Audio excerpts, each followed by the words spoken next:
wonderful introductions. I'm very happy to be here. This is my first trip to India.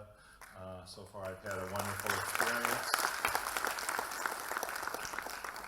And again, it's very, very nice to be with such a receptive audience. So today, I mean, the topic of global strategy and the global business environment is huge. We could do a whole semester on this, or we could do a whole college degree on this subject. So I basically just picked a few kind of pieces to highlight today to talk about a few important issues. And basically, I want to talk about 3 issues today. We'll talk just real briefly about globalization and globalization strategies. What does this mean? So that this may be very basic stuff to you guys, but I think it's interesting to go to the start.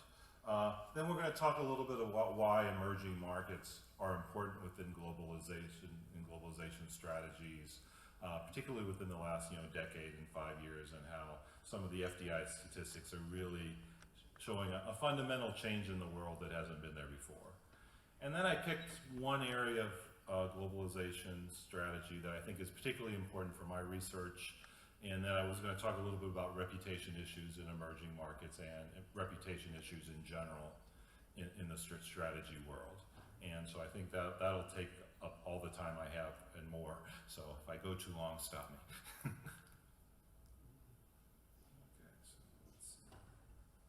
Okay, so first of all, I just wanted to start with the globalization definition. I think this is probably, for you guys as MBA students, master's students, this is probably pretty easy. But the ongoing social and economic and political processes that deepen and broaden the interrelationships and interdependencies amongst nations. Their people, their firms, their organizations, their governments. So when India and China have a dispute across border issues, and then they start to talk about this, that's globalization, right? That's trying to overcome these issues. And so this is kind of the issues that we're dealing with this. Now in the business school, we're concerned with that international business. International business isn't globalization, but it's international business, the trade amongst nations, is something that facilitates globalization, right? By trading across nations, we encourage the relationships and the ongoing relationships between countries. So international business is very important as one of many aspects that help increase globalization and global integration around the world.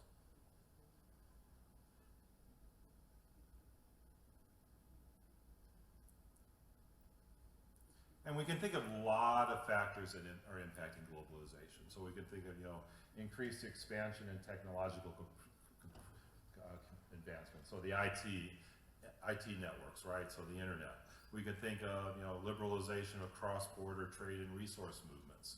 So you see all kinds of movements around the world right now, where in Asia this trade group is forming, in Latin America this trade group is forming, in Europe this trade group has been forming. And there's, within the last 2 or 3 decades, and particularly in the last decade, it's exponential growth in relationships between countries to liberalize trade. We could think of services that support international business activities, so the financial services becoming globalized to make it easier to trade, to do business across countries. We see consumer demand for foreign products is growing because of the internet, because people know what's going on in other countries. And we just see a lot of changing political and economic situations that are making the world grow closer together. Okay, so the next, again, a general definition slide I wanted to start with is, foreign direct investment. I think you've probably heard about this in your classes already, but foreign direct investment is any investment that gives the investor a controlling interest in a foreign country. So in international business class, we talk about, company A buys an interest in another country, in a company in another country. In the US, this is defined as you have to have a maximum 10% control. It varies from country to country, but the key thing here is you have some kind of controlling interest in the environment.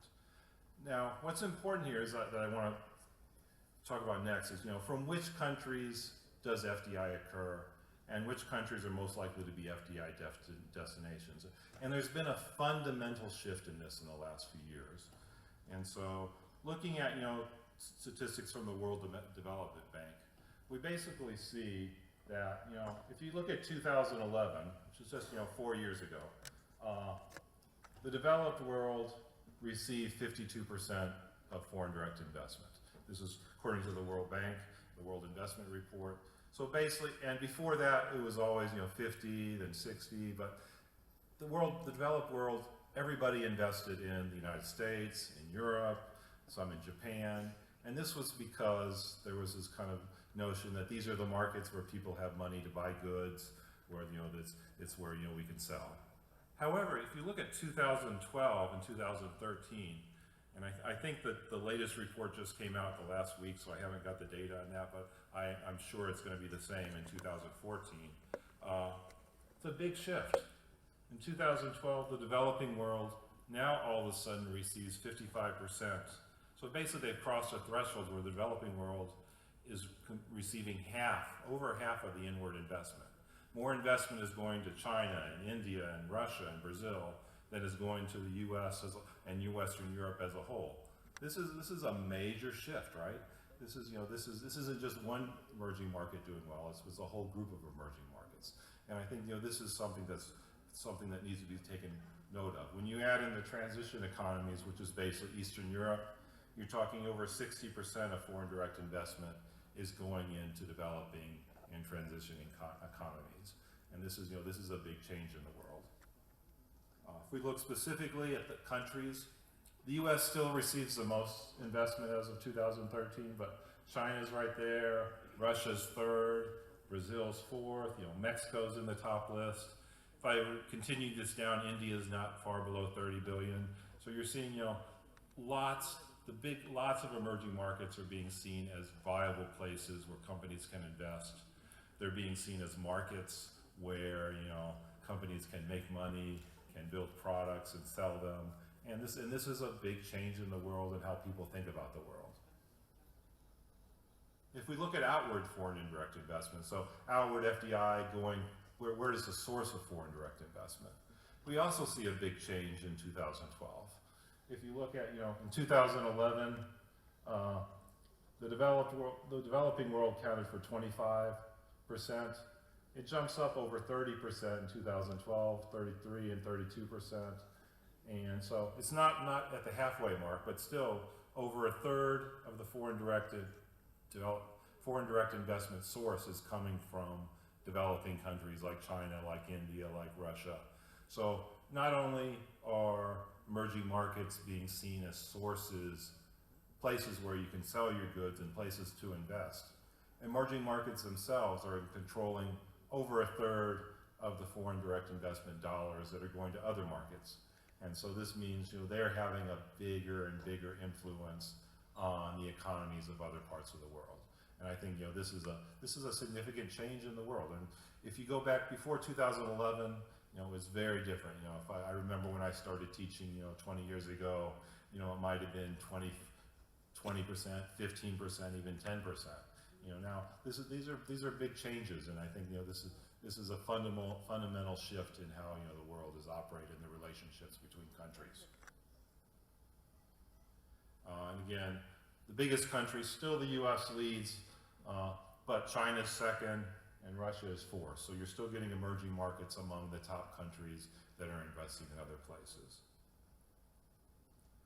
Okay, and these basic trends suggest, as I talked about, a very much an increasing role of emerging markets in the global economy. Emerging markets are a big part of the global economy, and they're becoming a bigger and bigger and bigger. And we've sort of heard about that for a decade now, so that story isn't really new.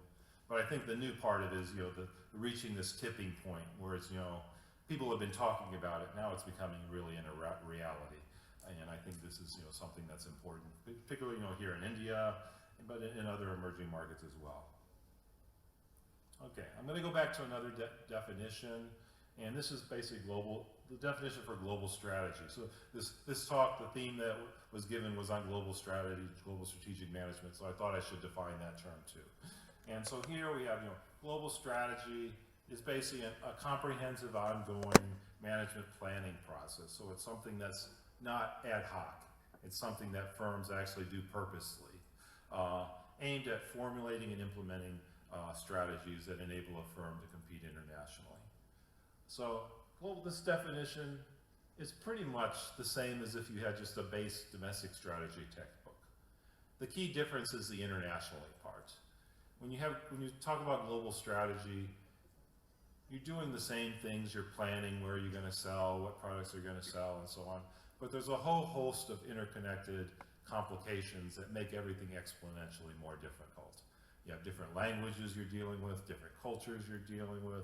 You have to deal with international trade and international exchange rates. You have to deal with all kinds of complications that make it, it's not just, you're selling your goods in your local environment that you understand well because you've been operating there for the last decade or so.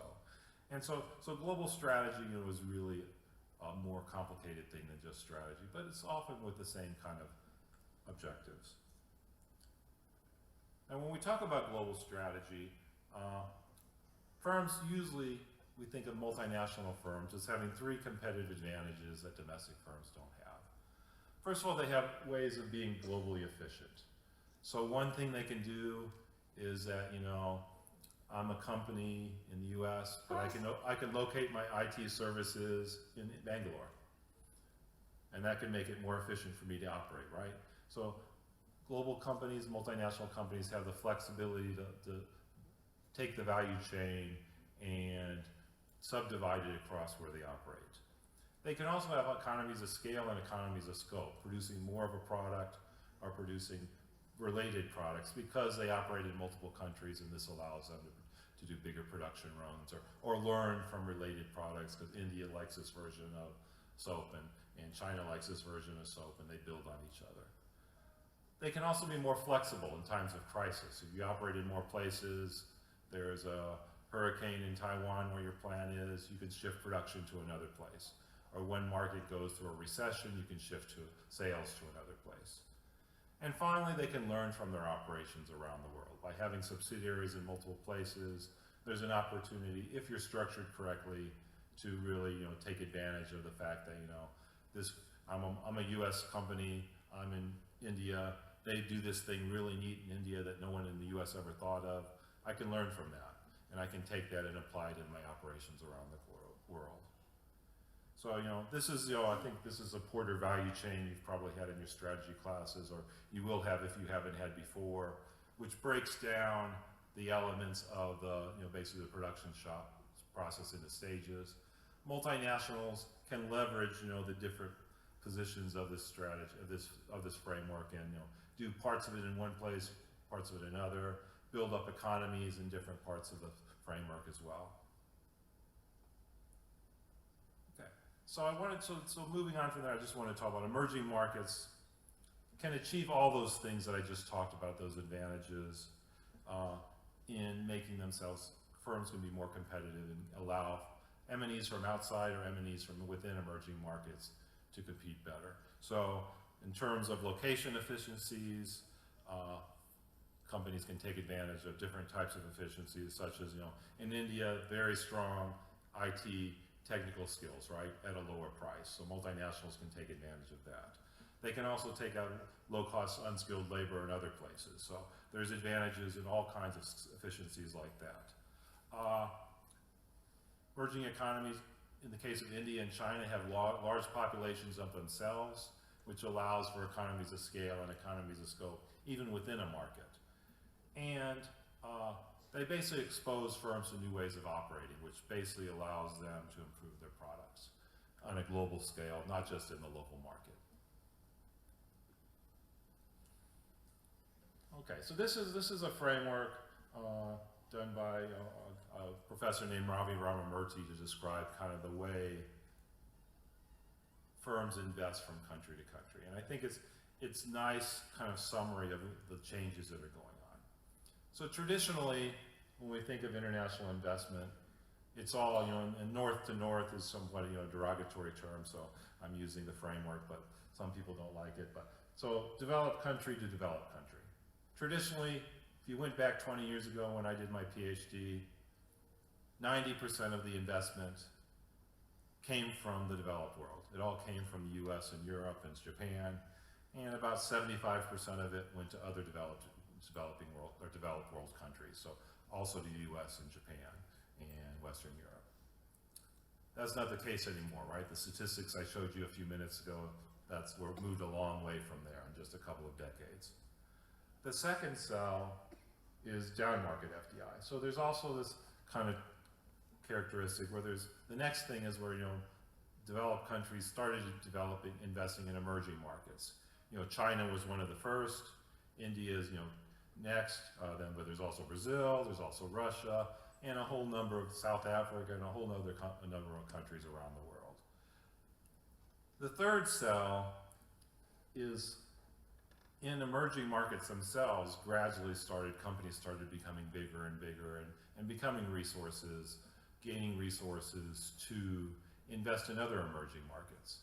So early on, most emerging markets would invest in neighboring countries. So, I live in Miami, so I'm most familiar with Latin America. So a company called Falabella, which is a big department store from Chile, its first investments were in Peru and were in, neighboring countries in South America because, they were similar to it in culture, they were similar to the country, the company and the country in terms of economic purchasing power.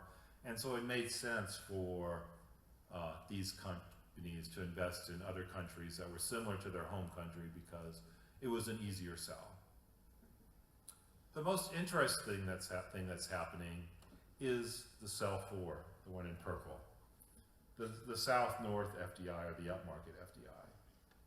We're seeing a big trend in recently, and I just told you a second ago, that over 30%, over a third of the FDI now is coming from emerging markets. So we're starting to see a trend of emerging market firms investing in developed countries. So we could think of, one of the prototypical examples might be, Lenovo in China buying IBM's, PC division, right? And so, this is a developing country firm or emerging market firm buying a developed country firm. And this is happening more and more in, in the IT industry in India, in South America. A lot of firms are buying into North American firms and European firms. And they're often doing this because of it's difficult to learn. This is a way to acquire technology quickly. This is a way, this is a whole nother lecture, but we don't have time. But this is a way for firms to acquire technology very quickly. It's a way for also them to address reputation issues, which I'm going to talk about in a little bit in this presentation. And it's a way to gain access into these markets without having to go through the processes of starting from scratch. And so over the last couple of decades, we've really seen this shift from all north to these other categories being much more prevalent, and particularly the South-North FDI has really become a big deal in recent years as emerging market firms have grown and gained a lot of capital and the ability to actually invest in developed firms and developed countries. Okay, so again, coming back to I like to come back to definitions every once in a while. So we've been talking about emerging, and I want to just put in a definition of what emerging is to make sure everybody's clear on this. So emerging is basically a country. There's lots of definitions, but almost all of them have two criteria somewhere embedded in there. And so I'll go back to an early definition is a country that satisfies first, there's a rapid pace of economic development. So we could think of certain countries, if we think of Venezuela in South America. Venezuela is not emerging. Things aren't developing there. Things are very, they're not doing well and they're not doing any better. So emerging is like India, where there's huge increases in the GDP per capita and the quality of life of individuals, and the economy has done well. So there's some kind of upward trend in the investments, in the development. The other thing is they're usually countries where government policies are favoring economic liberalization and the adoption of free market systems.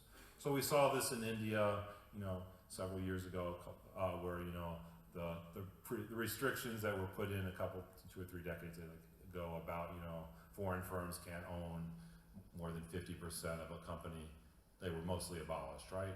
Things like that, where you have examples where countries are making it easier for foreign companies to come in and operate, kind of more on an even scale.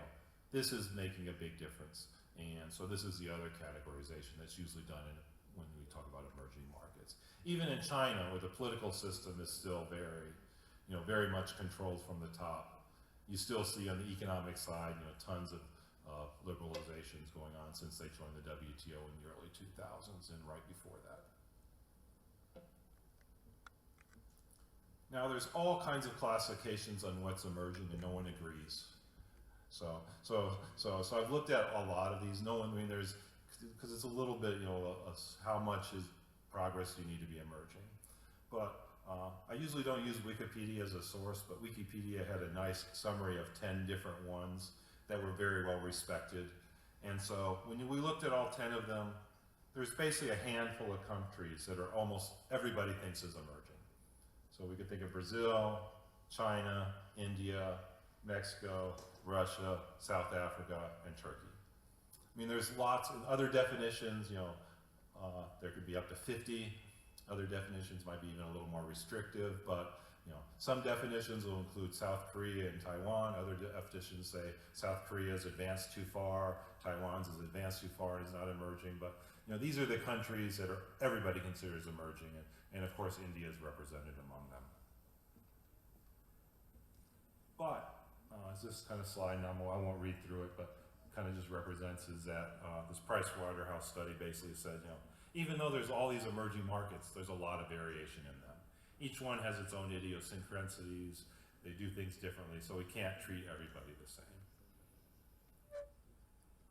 And so I was looking for ways to classify emerging markets, and I came across a study that was done by a Skolkovo Institute of Emerging Markets in Russia 3 or 4 years ago. And I just wanted to talk real briefly about that study in terms of, they basically came up with an index to classify different levels of emerging markets. And they basically, they looked at all the things that could differentiate emerging markets, and they did, factor analyses on these different characteristics. And they basically came up with 5 sets of categories that can use to differentiate, which emerging market is different than the other ones. And so the first set is, microeconomic performance. So this basically says, what's your inflation rate? How's your GDP growth? What's your GDP growth? What's the fiscal condition of the company? But basically, how is the overall macro economy performing? Things that I'm sure you've studied in your economics classes in school. So this is one category. The second thing is, microeconomic conditions, and they broke this out. But these are things like, do people have access to the internet? So is there internet usage which helps connect and help business run? Is there paved roads, which is very important. If you're going to have goods shipped across the country, you need an infrastructure for this to work, right? Is there mobile phone usage as a track? I think they started looking at landlines and realized that in many emerging markets, the mobile phone, there were never landlines because the mobile phones were put in from the beginning. Things like that, stock market capitalization, FDI intensity, but these are macroeconomic conditions supporting the performance variables. Then they looked at human capital, health and human capital, and they looked at a whole bunch of range of variables, and they basically found out almost all of them are correlated with, do people live a long life, and are people literate? Because if they're literate, they're probably taking care of themselves better. So you guys are doing well, you're in school, studying hard, and so, so adult literacy is very important, right, for economy to grow. And it's, for people to take care of themselves, being literate helps a lot. And the same thing, people, if you're living long, that means people are healthy. That means, that things are going well in terms of the economy. So they considered other things, but they all pretty much correlated with these 2 variables. Then we could think of degrees of freedom. This is, economic, political freedom, freedom to vote, freedom to do, freedom to invest freely, and so on and so forth. And then finally, there were some things about market size and intensity. So it's also, bigger countries have an advantage because they have more resources to put at problems. So GDP, urban population helps because if people are concentrated, you can dedicate resources and so on. And then they basically came up with a pyramid. So they came up with 4 different layers of economies. So I'll go through these real quick. Later stage, immediate stage, early stage, and dormant stage. So at later stage or advanced stage emerging markets, these would be ones where, they have very much adapted their institutions. They're following global standards. Their institutional development it's still going on, but they're pretty close to what, a country in Europe would be and so on. They've achieved very visible results close to a developed nation. At this point, economic growth has probably slowed down in these countries. They've kind of reached, a tipping point where they've reached a stable level, and they're maybe gradually growing, but now the government's focusing on other issues as well. Standard of living and health standards tend to be higher and so on. Countries in this category are Poland, Estonia, Uruguay, Chile, Panama. There are more. I was talking with a guy from Poland yesterday, and at another conference here in Bangalore, and he was basically saying, Poland, is it an emerging market anymore, or is it beyond that? These countries have advanced to the point where people debate whether they are really even emerging markets. The second group is intermediate stage emerging markets. When these are countries, like China, Argentina, Brazil, they're generally open to trade and investment with developed nations, but there's still a transition process going on to a certain degree. There's a higher probability of economic development. Middle class is growing very, very rapidly. So we see this in India, right? We see a huge middle class growth. We see this in China, a huge middle class growth with huge purchasing power going on, right? And so there's still poverty in these countries, but it is getting better. I mean, it's poverty situation, there's significant progress. Birth rates are declining, which again helps with the poverty issues, with health issues. There's still corruption remaining in a lot of these countries, but at least there's efforts starting to address it. Then we have the early stage emerging markets. These ones, often they're well endowed with labor and natural resources, but they're still working through developing cooperation and trade with other nations. So they're still early on in the kind of the sense of developing relationships with other countries. And so because of that, they're still in the early stages of really being part of the global economy. The infrastructure tends to be very low, tends to be in early stages of developments and lots of need.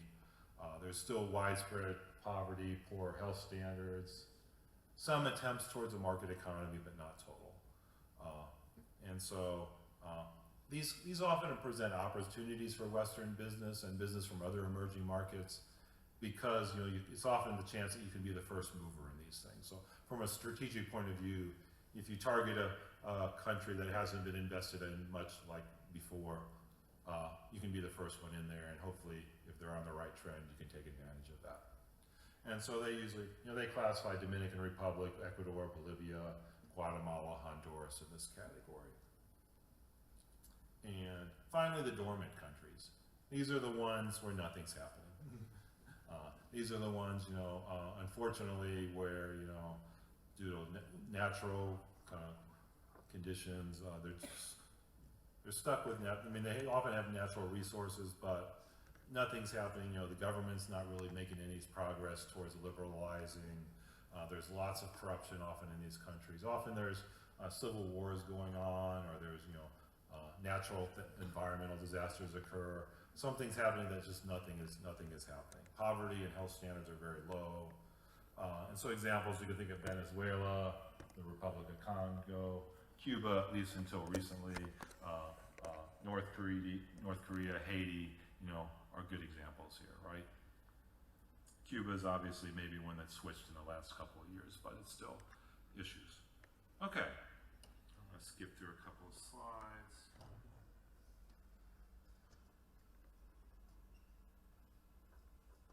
Okay, so I'm just watching my time here, so I want to talk a little bit about soft power, and then I'm going to transition and spend my last few minutes on corporate reputation, so I don't go too much over my time period.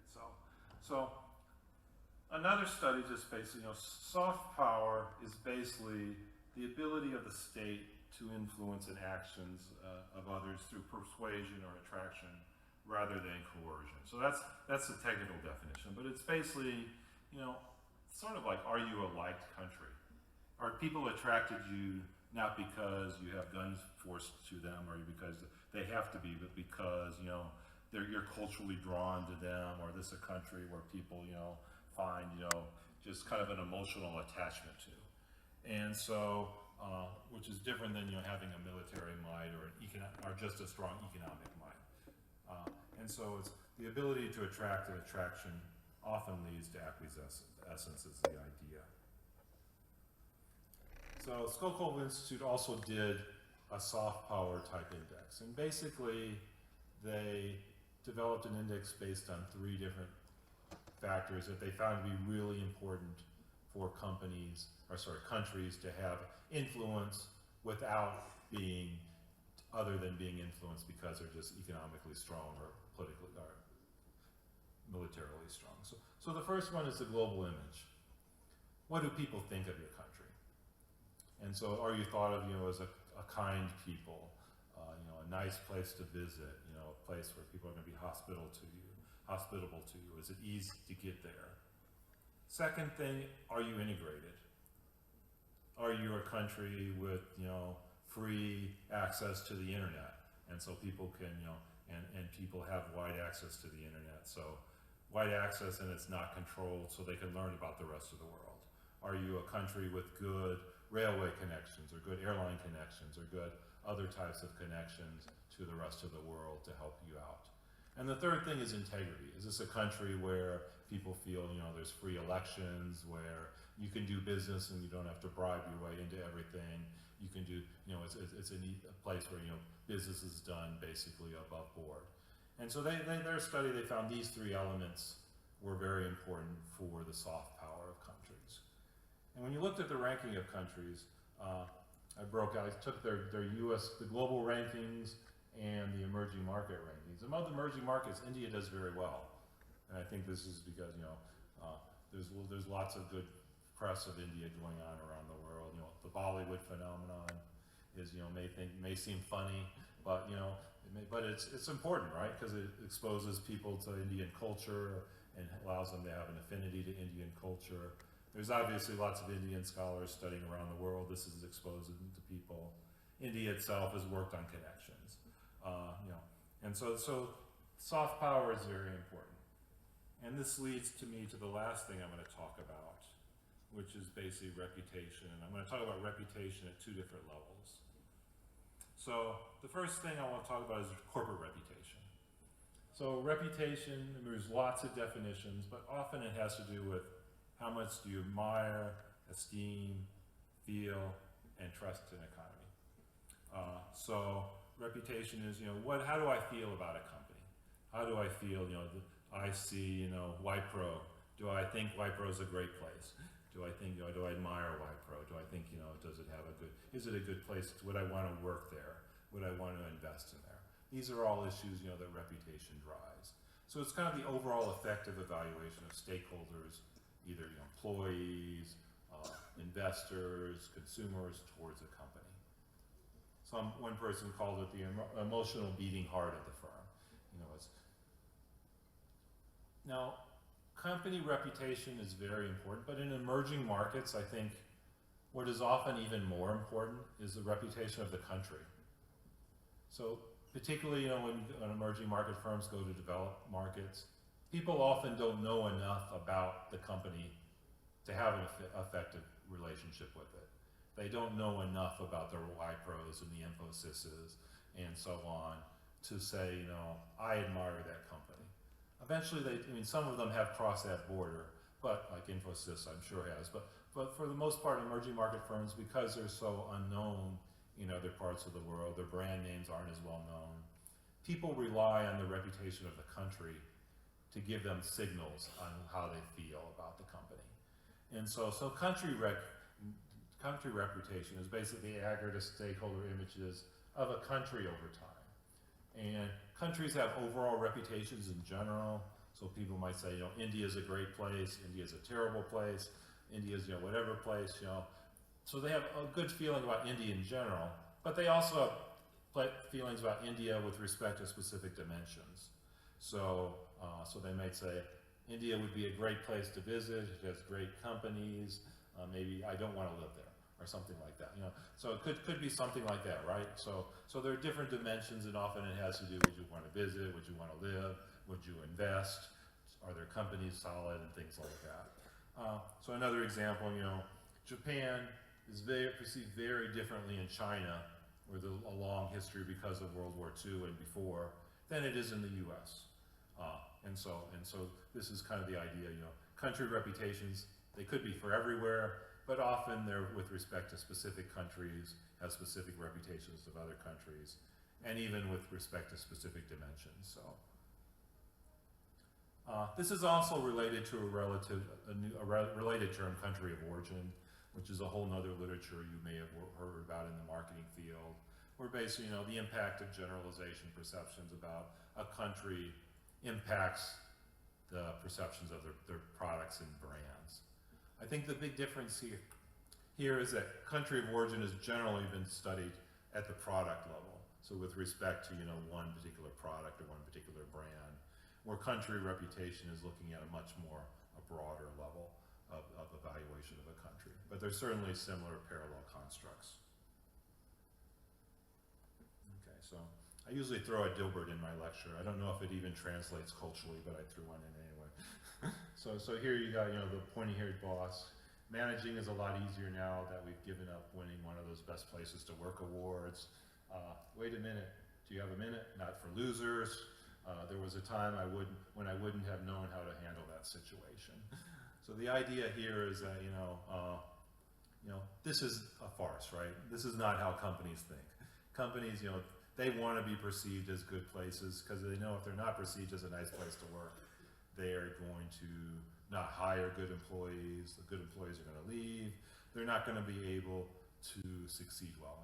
And I bring up the employee point because particularly in emerging markets, we have this kind of phenomenon where human capital, particularly the highly trained human capital, like all of you in this course, I am sure, is in very rare supply. I mean, the companies are fighting for good managers in most emerging markets because the education system hasn't quite, it's getting better in certain countries, but it hasn't quite caught up with the demand. And so you see, so companies really want to be a great place to work because they want to keep the best people working for them. And they want lots of studies that show, good people are happy, they work harder, you make more money. And so companies really want to be known as a good place to work.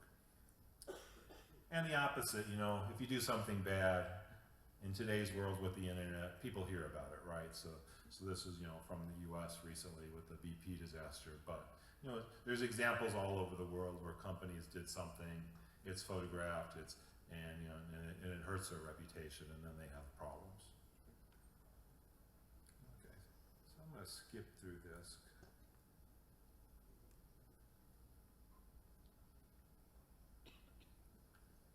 And I want to talk a little bit about, reputation issues. There are a couple big issues, differences between developed and emerging markets in terms of developing reputation. In developed countries, it tends to be the institutions are well developed. Because of this, the public knows a lot more about firms. So if you're a company operating in a developed market, its odds are the general population is going to know what your company is. And they may not know everything about it, but at least there's going to be a lot better, broader information in the country kind of level psyche about what a company does. In emerging and developing markets, often the institutions are much less well developed. Because of this, the media reports on companies, or reporting on companies, but it's having less of an impact because people don't know as much. And so because of this, if you're a foreign company coming into that market, it may take a while before people know about you. Or likewise, if you're an emerging market company coming to a developed country or just any country, it's going to take a while before you're reported upon. And this is going to mean that the general public is going to have less specific company information to make a decision on. And so they're going to rely on their overall stereotypes, their overall understanding of what a company does and a country does to make it says, you're from China, I think China makes cheap products, you must be making cheap products. And they're going to take that, that step down. And so I looked up some different reputation scores for the BRIC countries, the four, I'm sure you're familiar with these. So, and the BRIC countries, among these, India is actually, doing pretty well in the country reputation score by the Reputation Institute. They were ranked 22 out of 34. So they're still only in the bottom third, but they're compared to the, at least until, into China and to Russia, they're doing much better and relatively on the same space as Brazil. But the overall idea is that country reputation in emerging markets is still trailing their largest developed country competitors. And this is something, that puts a halo or negative halo on companies from India, companies from China, companies from Brazil when they invest overseas, even if they're fantastic companies, even if they're making great products. This is something that they need to overcome. Okay. The last thing I wanted to talk about, and I'll do this quick because I wanted to end, I think 45 minutes was my top, is people talk about reputation, they talk about different dimensions of reputation. And I think this is important for companies to consider when they're trying to form their global strategies. If I want to improve my reputation, what things matter.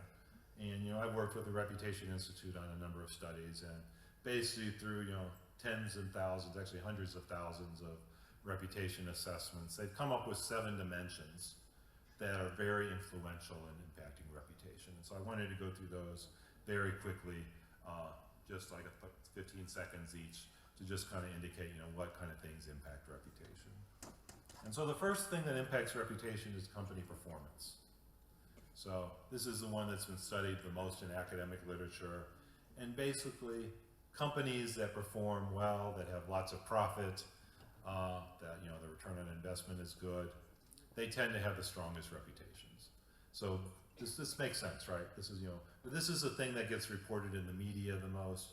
And so you think, a prototypical example, Google, they've been making lots of money for years. They've been doing very well. This gets reported. This influences their reputation. Second thing is that they have good products and services. So what's the quality of the goods? This makes sense too, right?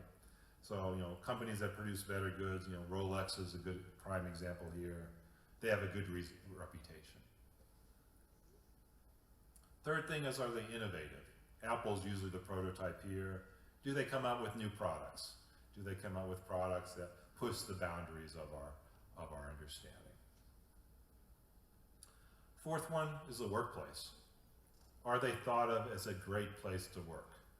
So people always talk about Google and their little labs that they have for employees to play in, and or theoretically play in, or anyway, be creative and think about new things. Companies that are seen as a good place to work and are known as a good place to work tend to have higher reputations. There's a strong correlation there. 6, I think it was 5th or 6th, is governance. This is corporate governance. How well are they run? Do they have a board of directors that's making sure everybody does what they're supposed to do? Are they well managed, and so on and so forth? Rolls-Royce and BMW are the 2 top companies, and the Reputation Institute score here. But this is our firm's well governed. Next one is citizenship. Our firm's good citizens. So we hear a lot about this in the literature. It actually empirically there is a relationship. If you're seen as a company that does good things for the environment, Walt Disney is an example where they do this days where they do volunteers, basically volunteers with the ears, where they help out every year. This is seen this is a positively impacted thing. And the last one's leadership. So that's different than governance, but related. Does this firm have a strong leader that's well known, that's seen as doing a good job helming the ship?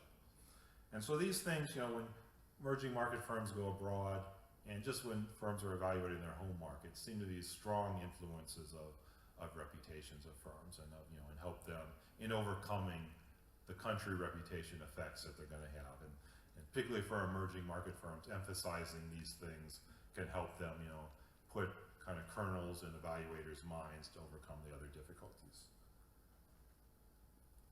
I wanted to just mention too, I talk about country and company reputation. The relationship between the two is reciprocal. It's a little difficult. There needs a lot more academic study there. Country reputations definitely impact company reputations, But companies, by doing good things, so Infosys, Wipro, other Indian companies, when they make investments in the US and become well known, they help bring up India's reputation as a whole too. And so it works both ways. You know, India reputation influences the companies, but the companies can also bring up the country's reputation. Okay, so just in summary, you know, we have globalization. Globalization's strategies are increasingly important in emerging markets. Emerging markets are diverse, various conditions among them, and so we have, not all emerging markets are the same. There are different levels of emerging markets and levels of emergingness, and we need to keep this in mind in our strategies.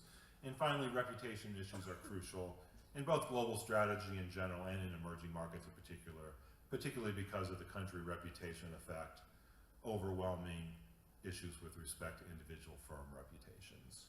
So I hope this has been an interesting lecture for you. Thank you again for the opportunity to speak here, and, you know, and I'm very happy to be in India, so thank you.